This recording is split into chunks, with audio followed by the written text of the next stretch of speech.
মুড়ি লাগবে, মুড়ি, ঝালমুড়ি। এই লাইনটা শোনেন নাই? এমন বাঙালি তো খুঁজেই পাওয়া যাবে না। স্কুলের গেটে হোক বা আড্ডার মোড়, ঝালমুড়ি মামার সেই বিশেষ মশলার গন্ধে আমাদের জিভে জল আসবেই।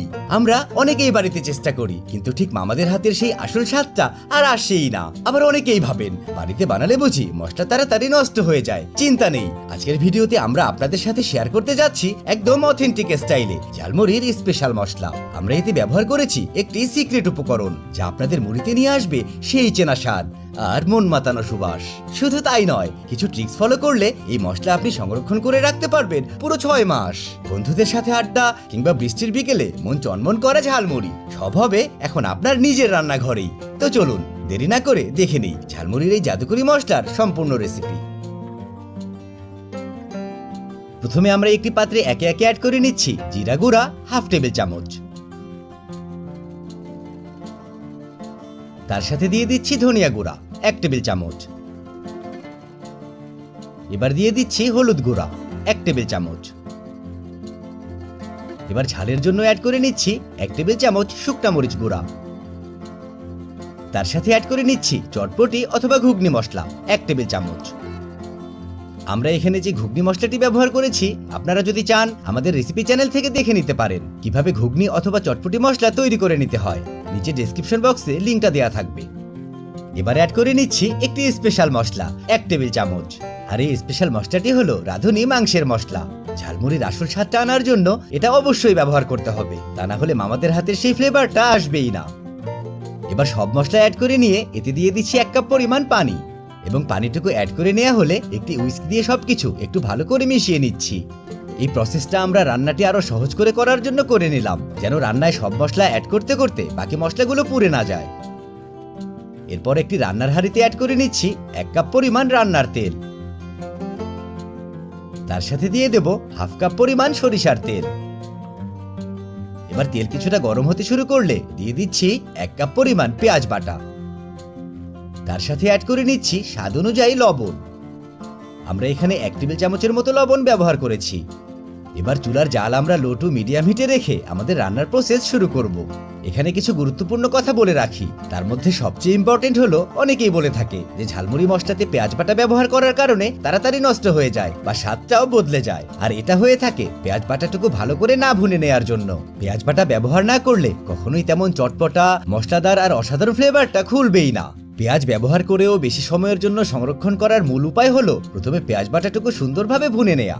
পেঁয়াজ বাটাটুকু অ্যাড করে আমরা এভাবেই কমপক্ষে 10 থেকে 15 মিনিটের জন্য ভুনে নিচ্ছি, যেন পেঁয়াজ বাটার রংটা কিছুটা বেরেস্তা ভাজার মতো একটু সোনালী বা বাদামি রঙের হয়ে আসে। আর এভাবে ভেজে নিলে, যেহেতু আমরা এতে লবণ প্রথমেই অ্যাড করে নিয়েছি, তাই পেঁয়াজ পানি ছাড়বে এবং এই পানিটুকু পুরোপুরিভাবে শুকিয়ে যাবে এবং মশলার স্বাদও বাড়বে। তার সাথে লম্বা সময়ের জন্য এই মশলাটি সংরক্ষণও করা যাবে।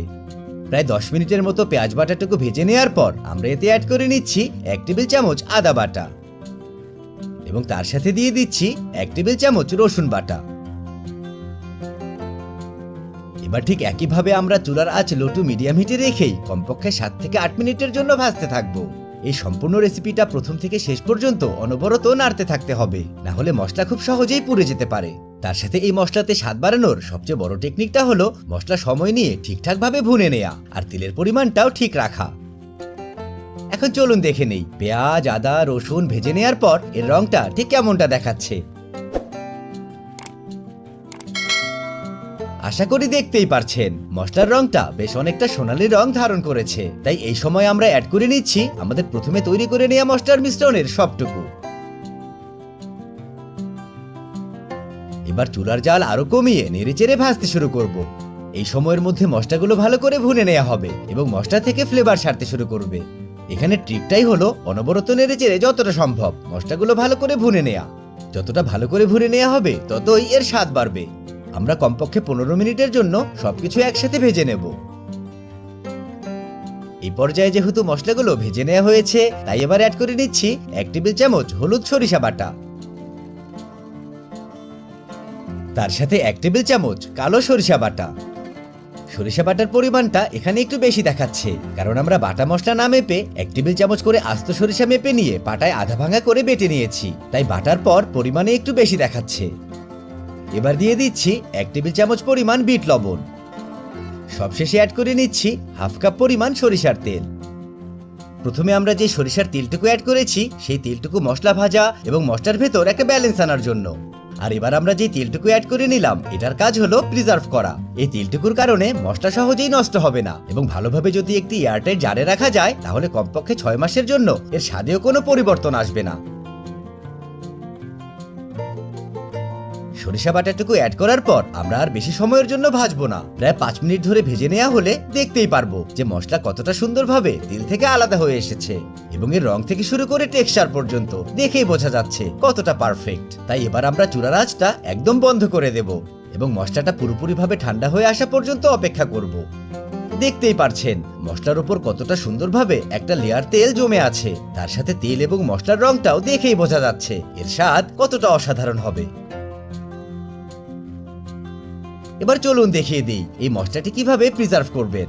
আমরা যেমন যে কোনো আচার কাচের জারে প্রিজার্ভ করে থাকি, ঠিক তেমনি এই মশলাটিও কাচের জারেই প্রিজার্ভ করতে হবে এবং জারটি অবশ্যই এয়ারটাইট হতে হবে এবং মশলা সংরক্ষণ করার আগে অবশ্যই পুরোপুরিভাবে নরমাল টেম্পারেচারে নিয়ে আসতে হবে এবং তারপরে জারে ভরতে হবে, তা না হলে এর ভেতর ময়েশ্চার জমে খুব দ্রুত নষ্ট হয়ে যাবে।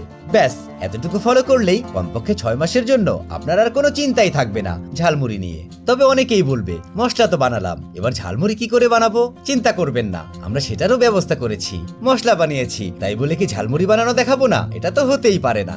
আমরা ঝালমুড়ি তৈরি করার জন্য নিয়েছি গোল গোল করে কেটে নেওয়া কাঁচামরিচ, তার সাথে নিয়েছি কুচি করা কাঁচা পেঁয়াজ, আরো নিয়েছি খুবই মজাদার চিকন চানাচুর, ক্রিমিনেস অ্যাড করার জন্য নিয়েছি সেদ্ধ ছোলা, আর টকটক স্বাদের জন্য নিয়েছি লেবুর ছালের কুচি। এই সবকিছু রেডি করে আমরা একটি জার বা যে কোনো পাত্রে একে একে নিয়ে নেব মুড়ি পর্যাপ্ত পরিমাণে। আমরা এখানে 2 মুঠ পরিমাণ মুড়ি ব্যবহার করেছি। এবার দিয়ে দেব চানাচুর, চাইলে আপনারা 2 থেকে 3 রকম চানাচুরও ব্যবহার করতে পারেন। এরপর দিয়ে দেব সেদ্ধ ছোলা, অনেকেই কম পছন্দ করে আবার অনেকেই বেশি, তাই আপনারা আপনাদের ইচ্ছে মতো দিয়ে দেবেন। এবারে অ্যাড করে নেব পেঁয়াজ কুচি, আমরা এখানে 2 টেবিল চামচের মতো অ্যাড করে নিয়েছি। ঝাল অ্যাড করার জন্য দিয়ে দিচ্ছি কাঁচামরিচ।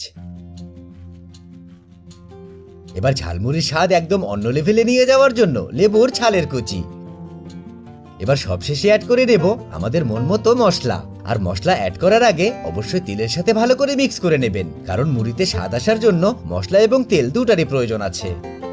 এখানে একটা ছোট্ট টিপস দিয়ে রাখি, মুড়িতে মশলা অ্যাড করার জন্য আমরা যখন চামচ ব্যবহার করব অবশ্যই খেয়াল রাখতে হবে যে চামচটি ভেজা কিনা, কারণ চামচে সামান্যতম পানি থাকার কারণে আপনার মশলা খুব সহজেই নষ্ট হয়ে যেতে পারে। এবার মন মতো মশলা অ্যাড করে নেওয়া হলে আমরা ঠিক মামাদের স্টাইলে এই মুড়িটুকু ঝাঁকিয়ে ঝাঁকিয়ে তৈরি করে নেব। কে না চাইবে বাসায় বন্ধু বান্ধব আসলে এমন করে চটপটা খুবই মজাদার ঝালমুড়ি বানিয়ে খাওয়াতে? গল্পের আসরে যদি এরকম ঝালমুড়ি থাকে তাহলে তো কথাই নেই। আর এই আয়োজন তখনই সম্ভব যখন আপনার ঘরে আমাদের মতো এমন মশলা বানানো থাকবে, যেমন আসর জমবে তেমনি জমবে আপনার হাতের তৈরি মশলার প্রশংসা। তাই আর দেরি কিসের, চলে যান আপনার প্রিয় রান্নাঘরে এবং খুব সহজেই তৈরি করে নিন আমাদের মতো এই দুর্দান্ত স্বাদের ঝালমুড়ি মশলা।